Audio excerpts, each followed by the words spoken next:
के मनुष्य होते हैं। एक वे हैं जो आठों पहर मन की मति के अंदर रहकर काम करते हैं, अर्थात मन ने जो चाहा सो कर दिया और जिस दिशा में मन ने बहा दिया उसी ओर बह गए। ऐसे लोग सदा मन की आज्ञा में चलते हैं और मन की गुलामी करते रहते हैं। अपने भले बुरे और हानि लाभ को उन्होंने मन के हाथों में ही छोड़ रखा है। उनकी बुद्धि मन के विचारों के अनुसार सोचती है, समझती है और निर्णय करती है। उनका शरीर और उनकी इंद्रियां सब मन की आज्ञा का पालन करते हैं। वे सारे काम भी मन की इच्छा अनुसार ही करते हैं। मतलब ये है कि वे पूर्णतः मन के अधीन रहते हैं और उनके जीवन की सारी बागडोर मन के हाथों में ही रहती है। मन ही उनका पथ प्रदर्शक है और मन ही उसके जीवन रथ का सारथी है। ऐसे लोगों को अक्सर मनमुख या संसारी जीव कहा जाता है। और वहीं दूसरे मनुष्य वे हैं जो अपने जीवन की बागडोर संत महापुरुषों के हाथों में सौंप देते हैं। उनके विचार महापुरुषों के वचनों पर और सत्पुरुषों की वाणियों के सांचे में डले रहते हैं।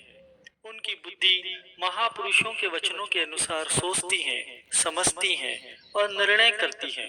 अपने शरीर और इंद्रियों को गुरु को वीडियो लाइक कर देना, सब्सक्राइब कर देना प्लीज़। वीडियो लाइक कर दो, सब्सक्राइब कर दो। आप लाइक नहीं करते, सब्सक्राइब नहीं करते, प्लीज़ आपका कोई पैसा नहीं लग रहा। वीडियो लाइक कर दो, सब्सक्राइब कर दो प्लीज़। ये सत्संग पूरा ध्यान से सुनना बैठ के। वश में रखकर वे महापुरुषों की आज्ञा और उनके वचनों के अनुसार सारे कार्य करते हैं।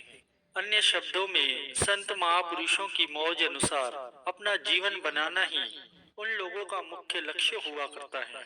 उन्हें गुरुमुख, मालिक के सेवक और भक्त कहा जाता है। मनमुख और गुरुमुख में यही मौलिक अंतर है। अब तनिक विचार किया जाए कि मन क्या वस्तु है जिसे संसारी जीवों ने अपने जीवन का पथ प्रदर्शक मान लिया और जिसके नेतृत्व में वे अपना सारा जीवन बिताते हैं। मन कोई वस्तु नहीं है, केवल संकल्प और विकल्प के समूह का नाम ही मन है। जन्म जन्मांतरों से जो माया के मलिन संस्कार हैं, विचार हैं, वे मनुष्य के अंदर एकत्र हो रहे हैं, उन्हीं को मन कहा जाता है। यह मन काल और माया के मसाले से बना है और इसका रुख सदा माया और काल की रचना की ओर और अधोगति की ओर रहता है। जैसे ढलान की ओर बहना जल का सहज स्वभाव होता है, वैसे ही अवनति, दुर्बलता, प्रमाद, हानि और बंधन की ओर दौड़ना मन का सहज स्वभाव है। आइए जानते हैं गुरुमुख और मनमुख में क्या अंतर है। गुरुमुख हर एक के साथ सच्चाई बरतता है और बुराई की बातों से बचता है, किसी को धोखा नहीं देता और जो भी काम करता है सद्गुरु के लिए और उनकी दया के भरोसे करता है।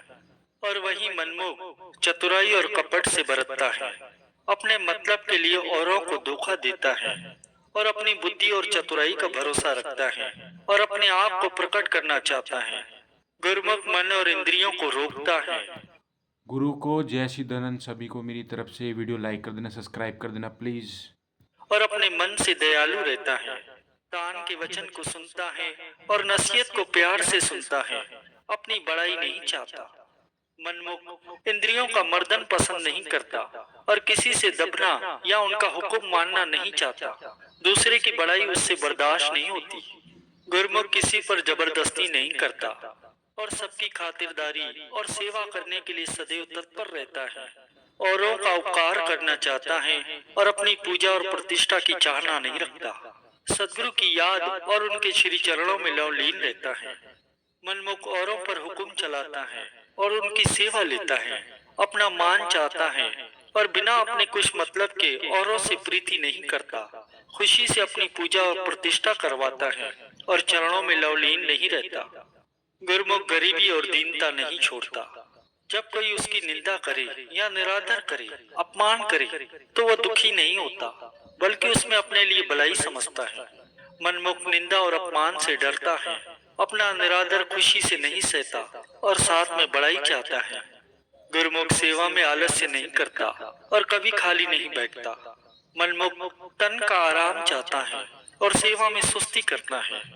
गुरुमुख गरीबी और सादगी से रहता है और जो सामान मिल जाए, रूखा सूखा, मोटा जोटा, उसी में खुशी से गुजारा करने को तैयार रहता है। मनमुख सदा अच्छे अच्छे पदार्थों को चाहता है और उन्हीं से प्यार करता है, रूखे सूखे पदार्थों को पसंद नहीं करता। गुरुमुख संसारी पदार्थों में और दुनिया के जाल में नहीं अटकता और उनके लाभ हानि में दुखी और सुखी नहीं होता। जो कोई अच्छी बात कहे उस पर गुस्सा नहीं करता और सदा अपने जीवों के कल्याण और सद्गुरु की प्रसन्नता पर नजर रखता है। वही मनमुख संसार और सांसारिक पदार्थों का बड़ा ख्याल रखता है और उनकी हानि लाभ में जल्दी सुखी और दुखी होता है। जो कोई कड़वा वचन कहे तो फौरन क्रोध में आ जाता है और सद्गुरु की मेहर और उनकी समर्थता का भरोसा और ख्याल नहीं रखता।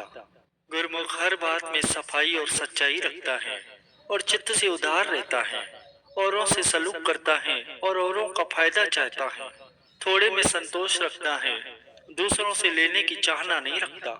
वही मनमुख लालची होता है, सदा औरों से लेने को तैयार रहता है और देना नहीं चाहता। अपना फायदा हर बात में विचारता है, दूसरों का ख्याल नहीं रखता। तृष्णा को बढ़ाता है, सफाई से नहीं बरतता। गुरुमुख संसारी जीवों और संसारी पदार्थों से बहुत प्यार नहीं करता और भोगों की चाहना और आस नहीं रखता। सैर तमाशे नहीं चाहता, उसको केवल चरणों की प्राप्ति की चाहना रहती है और उन्हीं के आनंद में आसक्त रहता है। मनमुख संसारी जीवों और संसारी पदार्थों की प्राप्ति करता है और भोग विलास चाहता है और सैर सपाटों में ही खुश रहता है। गुरुमुख जो भी कार्य करता है सद्गुरु की प्रसन्नता के लिए करता है और उनकी दया और मेहर चाहता है। उन्हीं की स्तुति गायन करता है और उन्हीं की ही बड़ाई चाहता है, संसार की चाहना नहीं रखता। मनमुख जो भी काम करता है उसमें कुछ न कुछ अपना मतलब और सौदा देखता है, क्योंकि बिना मतलब के उससे कोई काम नहीं बन सकता। सदा अपना आदर और स्तुति चाहता है, संसारी चाहत तो उसके जेरे नजर में रहती है। गुरुमुख किसी से विरोध नहीं करता, बल्कि विरोधियों से भी